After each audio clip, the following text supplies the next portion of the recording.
मन्दिर कहाँनेरि हो सो जान्नको लागि मेरो भिडियो चाहिँ अन्तिमसम्म हेर्नुहोला र मेरो भिडियो अलिक लङ पनि हुनेछ है गाइस। र हेलो एभ्रिवान, मेरो भिडियोमा स्वागत छ र आशा गर्छु सम्पूर्ण सन्चै हुनुहुन्छ र म पनि एकदमै सन्चै छु गाइस। र अब चाहिँ सन्चै भएर यता फेरि म मन्दिरतिर लागिसकेको छु र यो मन्दिर चाहिँ कहाँनेरि हो मेरो भिडियो चाहिँ हेर्नु होला है।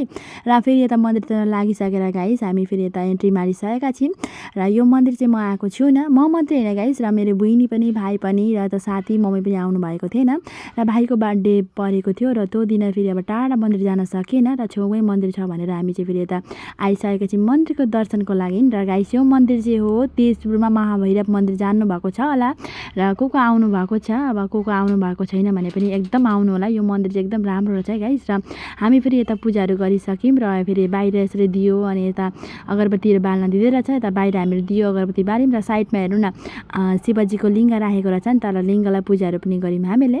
ल त हामीले पूजा पनि गरिसकेर यसरी बाहिर निक्लिस। भिडियो चाहिँ कस्तो लाग्यो र तपाईँहरूलाई मन्दिर पनि कस्तो लाग्यो एकदम कमेन्ट गरेर जनाउनु होला।